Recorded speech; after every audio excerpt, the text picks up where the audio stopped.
갈라디아 교회 안에 예수님이 십자가에 죽으신 것 말고 다른 율법을 행해야만 구원받는다.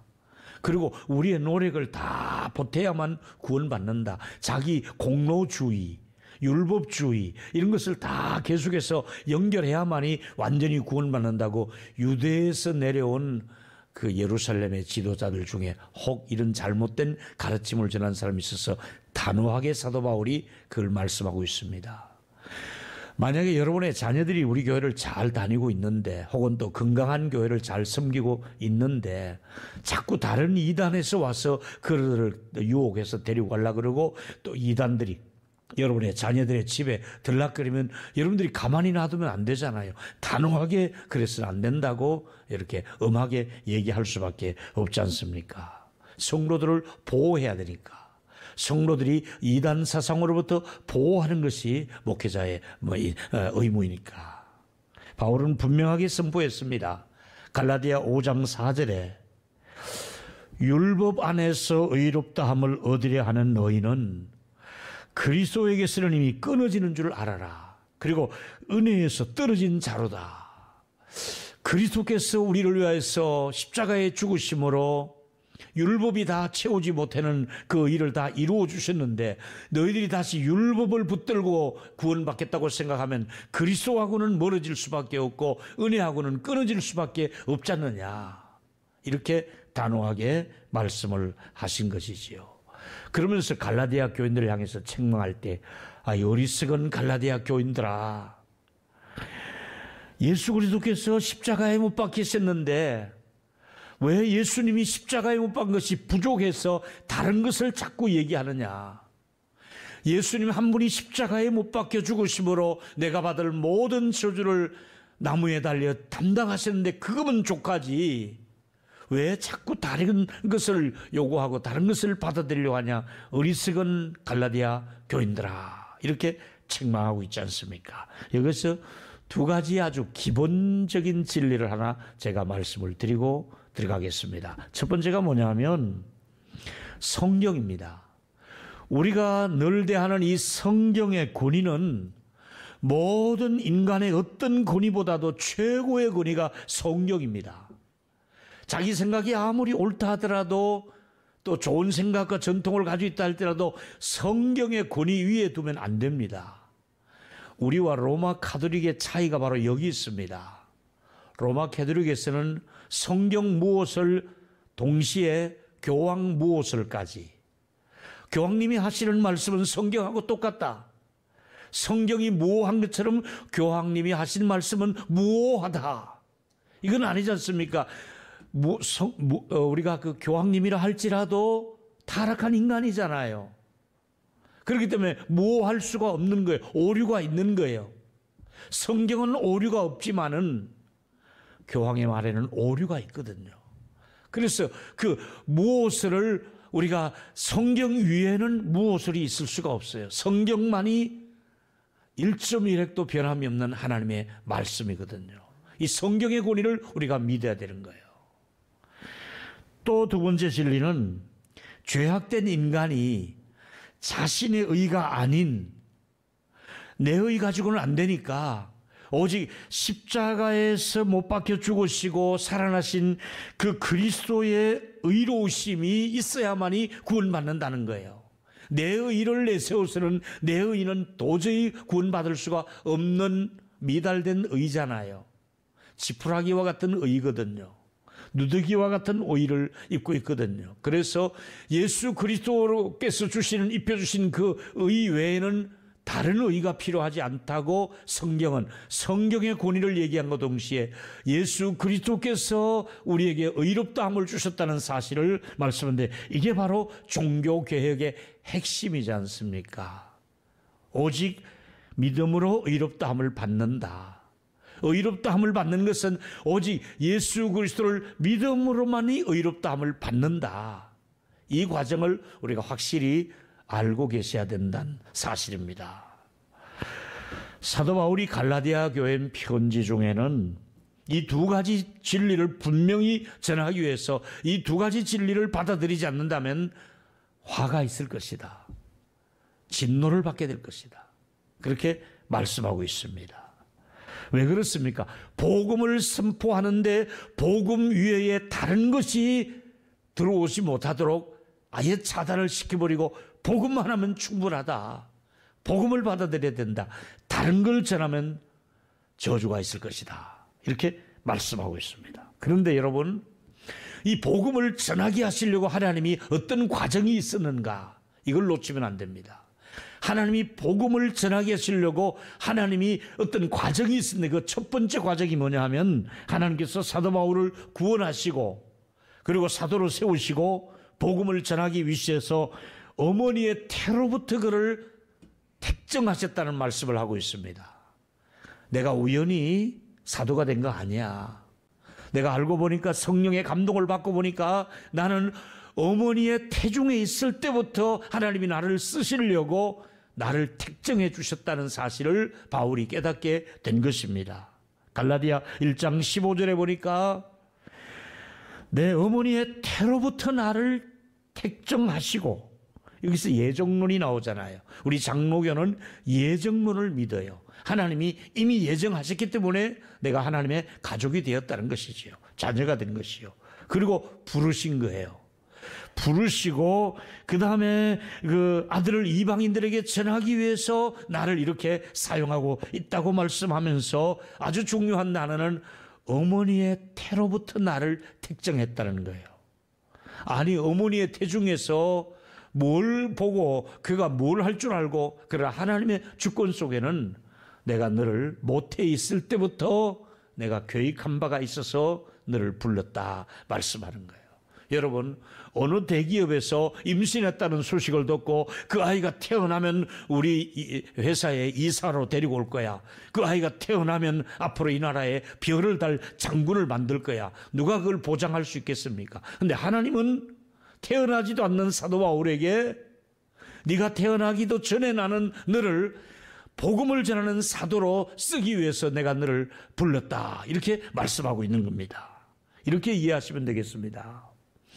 예수님께서 12제자를 부르시고 복음을 전하게 하시는데, 아니 복음을 전하라고 시켜놓으니까 엉뚱한 짓을 한다든지 게으르다든지 또 복음을 잘못 전하고 있다든지 또 뭔가 비실비실하고 마음에 들지 않아서 야 물러가, 너희들 가지고 안 되겠어, 새로운 강력한 선수를 하나 불러라. 그래서 갑자기 누구 할까 하다가 야 사도 바울 네가 해, 이렇게 해서 갑자기 사도 바울을 세워서 복음을 전한 것이 아니라 하나님의 계획 속에는 12제자는 12제자들대로 예수님이 불러서 훈련시키시고 잘하고 있고, 또 하나 어머니의 태중에 있을 때부터 얘는 내가 하나님께서 쓰시려고 사도로 세우려고 내가 불렀다. 이렇게 말씀하고 있는 거예요. 상대적으로 이들이 부족하기 때문에 더 좋은 사람을 스카우트해 온 것이 아니라 하나님의 계획 속에 12사들은 12사들을 대로 복음을 전하며 마지막에 순교하고 또 복음을 전하려고 사도 바울을 부르셔서 그동안 쌓았던 업적을 이용해서 복음을 전하는 데 사용을 하신 것이 하나님의 방법이었습니다. 그래서 여러분, 갈라디아 1장 13절에 14절에 보니까 내가 사도가 되기에는 부족한 건 여러분도 알지 않느냐. 나는 유대교에 있을 때에 얼마나 교회를 많이 핍박한지 몰라. 심히 핍박했고 예수 믿는 사람을 잡아서 체포하는 일을 내가 했지 않느냐. 그리고 유대교의 내 동역자들보다도 내 연장자보다 훨씬 더 나는 유대교에 충실했던 사람인데 이제 바울이 바뀐 거예요. 여러분, 이 세상에 태어나기도 전에 하나님은 이런 일을 계획하고 계신 거. 왜 그랬을까요? 복음을 전할 목적으로. 하나님이 저를 복음을 전할 목적으로 일찍이 불러주시고 복음을 전할 목적으로 여러분에게 복음을 주시려고 이 자리에 앉아 계시게 하신 거예요. 이 복음은 어제 오늘의 복음이 아니에요. 이 복음은 하나님이 예비하신 복음이다 이거지요. 두 번째 얘기는 하나님께서는 바울에게 그리스도를 보여주심으로 그를 부르셨고 복음을 전해야 된다는 것입니다. 그냥 말로 된 것이 아니라 직접 보여주시는 거예요. 그리스도를, 부활하신 모습을 보여주시는데 일단 부르시는 과정이 이래요. 보세요. 로마서 8장 30절에 또 미리 정하신 그들을 부르시고, 부르시는데 그냥 부른 게 아니라 정해놓은 사람들이 있어요. 예정된 사람들이 있어요. 하나님의 택한 백성들을 미리 정하셨다가 때가 되면 부르시고, 부르신 그들에게 뭘 선물로 주냐면 의롭다함이라고 하는, 깨끗하다고 하는 의롭다함을 선물로 주시고, 그 다음에 그들에게 마지막에 영화롭게 하는 선물을 주시는 거예요. 여러분이 이 자리에 오셨어요. 하나님이 부르셨어요. 또 예정하셨어요. 그리고 의롭다고 해주셨어요. 그리고 여러분을 마지막에 영화롭게 하시는 줄로 믿으시기 바랍니다. 이게 우리 기독교의 구원의 과정이에요. 자, 바울은 다시 얘기합니다. 갈라디아 1장 15절에 내 어머니의 태로부터 나를 부르셨다. 그리고 그 이름을 이방인들에게 전하고 복음을 전하기 위해서 하셨다. 그리고 나는 혈육과 의논하지 아니하고 복음을 전하는 일에 매진했다. 이렇게 말씀하고 있습니다. 그래서 사도 바울은 지금까지 자기가 가지고 있던 의로움이나 노력이나 자기가 율법을 지켰다는 그 전통적인 바리새인들이 가지고 있는, 혹은 또 유대인들이 가지고 있는 모든 것들을 다 쓰레기통에 비워버립니다. 예수 하나만 족하다. 예수 그리스도가 가장 존귀한 분이시다. 예수를 아는 지식보다 더 귀한 지식은 없다. 나는 예수만 충분하다. 그래서 나머지 것들은 다 휴지통에 넣어버리고 예수 하나만 족하다. 바울의 생각이지요. 맞습니다. 그래서 바울은 세 번째 얘기는 드디어 3년을 아라비아로 들어갑니다. 그리고 12사도를 접촉하지 않습니다. 3년 뒤에 예루살렘에 올라가서 베드로와 야고보와 다른 12사도를 살짝 만납니다. 15일 동안. 이게 이제 역사의 기록인데요. 보실까요? 갈라디아 1장 16절에 그 아들을 이방에 전하기 위해서 내 속에 나타내기를 기뻐하셨을 때 내가 곧 혈육과 의논하지 아니하고 나보다 먼저 사도된 사도들을 만나려고 예루살렘도 가지 아니하고 어디로 갔다고요? 아라비아라고 하는 광야에 들어가는 거예요. 아라비아에 들어가서 그가 하나님 앞에서 친히 이제 하나님 앞에서 훈련생이 되어서 하나님이 친히 광야에서 그를 가르치기 시작하는 거예요. 깨닫기 시작하는 거예요. 그 후로 얼마 만에 3년 만에 게바를 방문하려고, 베드로를 방문하려고 예루살렘에 올라가서 며칠 동안 15일 동안 있는데, 이때에 뭘 하느냐면 내가 받은 복음의 진리와 나보다 먼저 사도된 당신들의 진리가 충돌하지는 않는지, 내가 전하는 말이 오류가 없는지, 내가 이렇게 목회하고 설교하는 것이 잘못되지 않은 것이지 하고 서로 교제를 해보면서 베드로가, 다른 사도들이 바울이 전하는 복음은 우리와 전하는 복음과 다르지 않습니다. 이렇게 얘기를 하는 거예요. 검증을 하게 되는 거예요. 여러분, 여기서 중요한 얘기는 12사도에게 찾아가서 복음을 배운 것 아니에요. 전수받은 거 아니에요. 이미 받은 복음을 한번 확인해 보는 거예요. 내가 전하는 복음과 사도들이 생각하는 예수님, 내가 생각하는 예수님 다르지 않다는 것을 확인하는 거예요. 그러면서 이 바울의 변화는 오직 그리스도를 만남으로 나는 이루어졌습니다. 여러분들이 예수를 만남으로 변화가 된 것처럼 나도 그리스도를 다메섹 도상에서 만나고 난 뒤에 바로 나는 변화가 되었습니다. 내가 받은 이 사도직은 복음을 전할 목적으로 나를 부르신 겁니다. 이러면서 갈라디아 1장 11절과 12절에 내가 너에게 형제들아 알게 하노니 내가 전하는 복음은 사람의 뜻에서 나온 것이 아니야. 사람의 생각으로 만들어낸 복음이 아니고, 또 내가 사람에게 받은 것도 아니고 배운 것도 아니다. 그러면서 예수 그리스도의 직접 계시로 나는 광야에서 혹은 다메섹에서 예수 그리스도께서 직접 내게 계시를 주셔서 이 복음을 전하게 되었다. 이 바울의 논리를 세 가지로 정리하면 이렇습니다. 첫째는 내가 전하는 복음은 사람의 복음이 아니라는 사실. 두 번째로 나는 이것을 사람에게 배운 것도 아니요 또 사람에게 배운 것이 아니라는 사실. 세 번째, 나는 이 복음을 그리스도의 계시에 의해서 나는 이 복음을 담대하게 여러분에게 전하고 있습니다. 그래서 바울은 항상 자기가 사도된 것을 먼저 얘기를 합니다. 사도권을 먼저 얘기합니다. 왜냐하면 사도권이 무너지면 사도가 전하는 말씀도 무너지기 때문에. 갈라디아 1장 1절에 사람에게서 난 것도 아니요 사람으로 말미암아 한 것도 아니요 오직 예수 그리스도 그를 죽은 자 가운데서 살리신 하나님 아버지로부터 사도된 바울은, 내가 사도된 것은 사람들에게 배워서 된 것이 아니야.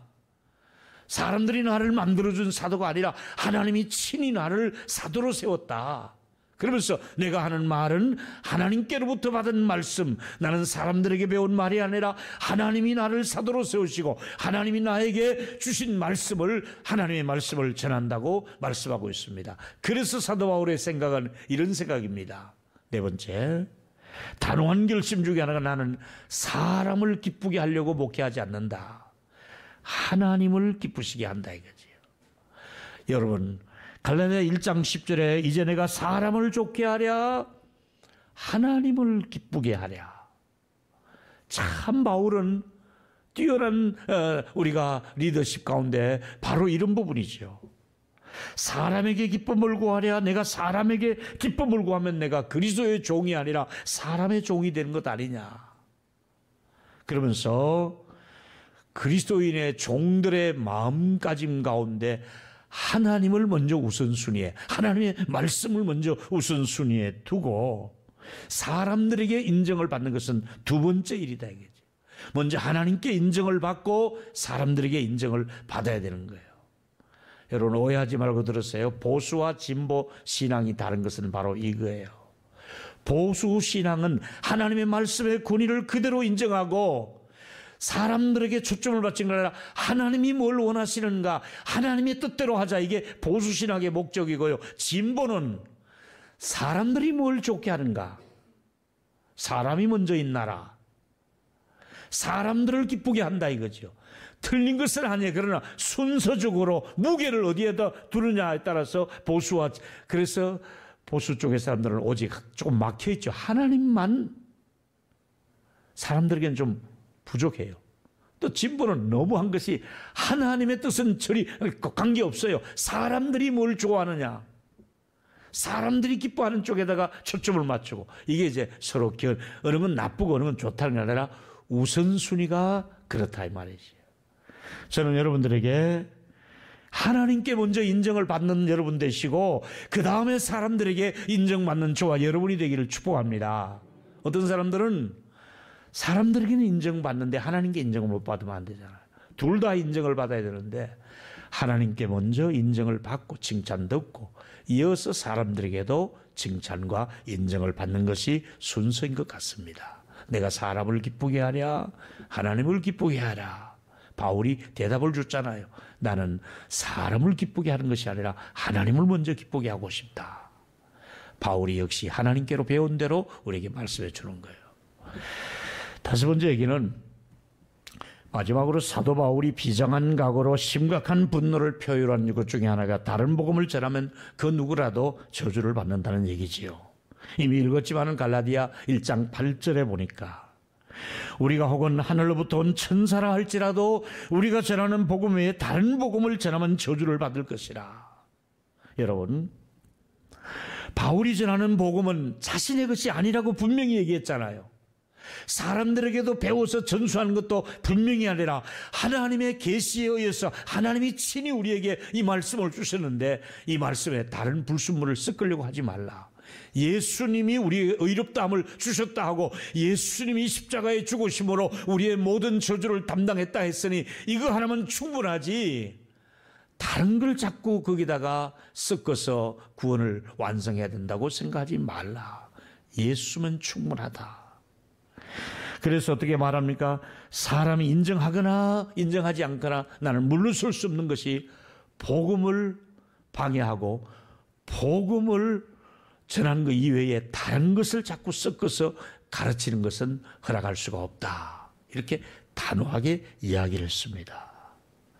어떤 일이 있어도 그리스도하고는 멀어져서는 안 된다. 하나님의 은혜에서는 멀어져서는 안 된다. 가장 비극은 하나님에서부터 멀어지는 사람들이고 가장 비극적인 사람은 복음을 받아들이지 않는 사람들이에요. 가난한 것이 비극이 아니에요. 몸 아픈 것이 비극이 아니에요. 복음을 받아들이지 않으면 복음이 없는 사람이 가장 불행한 인생을 살고 있는 거예요. 다른 것은 부족해도 복음이 있으면 우리는 마지막에 최고의 영광스러운 하나님의 가족이 되는 줄로 믿으시기를 바랍니다. 갈라디아 1장 6절 하시되 그리스도의 은혜로 너희를 부르시니가 속히 떠나 다른 복음을 따르는 것을 내가 이상하게 여긴다. 그리스도의 은혜면 충분하지 않느냐? 왜 다른 곳에다가 자꾸 기웃거리며 다른 것을 찾고 있느냐?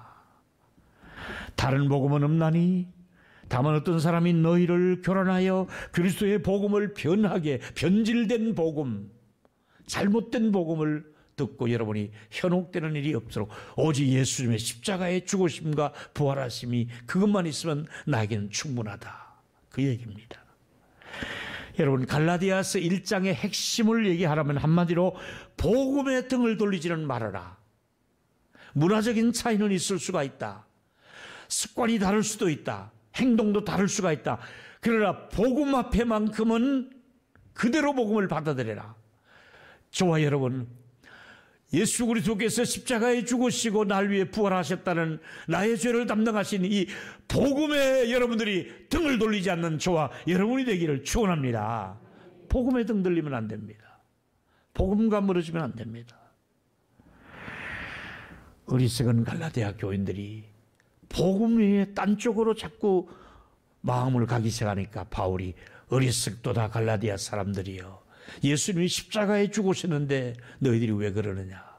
이 말을 만약에 우리 교회에다 바라보시고 어리석도다 동일로교회 교인들아 내가 너희를 위해 십자가에 못 박아주고 너희들의 의를 내가 채웠는데 너희들이 다른 방법으로 너희들의 의를 완성하려고 하느냐. 어리석도다 이런 말을 듣지 않는 저와 여러분이 되기를 바라겠습니다. 결론입니다. 이 세 가지를 여러분이 한번 읽으며 같이 따라했으면 좋겠습니다. 저와 같이 읽습니다. 시작. 복음이면 충분합니다. 복음이 최고의 선물입니다. 다시 복음으로 시작해야 됩니다. 아멘. 복음이면 충분합니다. 그리고 최고의 선물은 복음입니다. 그리고 다시 우리는 복음으로 다시 우리를 무장시켜 나가야 됩니다. 여러분은 완전한 복음에 그 무언가를 보태야 구원을 받는다고 생각하고 그 무언가의 공로를 거기다 얹어야 구원받는다고 생각하십니까? 예수님이 한 80% 해주시고 내가 한 20%를 얹어야만이 구원받는다고 생각하십니까? 천만의 말입니다. 예수님이 완벽한 구원을 약속해 주셨습니다. 그게 구원입니다. 갈라디아 2장 21절에 내가 하나님의 은혜를 패하지 아니하노니 만일 의롭게 되는 것이 율법으로 말미암았으면 그리스도께서 헛되이 죽으셨느니라. 율법의 행위를 차곡차곡 쌓아올려서 의롭게 된다면 예수님은 왜 죽으셔야 되느냐? 예수님의 죽음이 헛된 것 아니냐? 내가 율법의 의가 모자라기 때문에 예수님이 돌아가셨는데 다시 율법의 의를 채워서 구원만 완성한다고 생각하면 예수님은 죽을 필요도 없는데 죽은 것 아니냐. 그렇게 우리에게 말씀하고 있습니다. 또 여러분이 저를 따라했으면 좋겠습니다. 오직 성경이면 충분합니다. 시작. 오직 성경이면 충분합니다. 절대 오류가 없는 성경이면 됩니다. 절대 오류가 없는 성경이면 됩니다. 한 번 더. 오직 믿음이면 됩니다. 오직 그리스도로 충분합니다.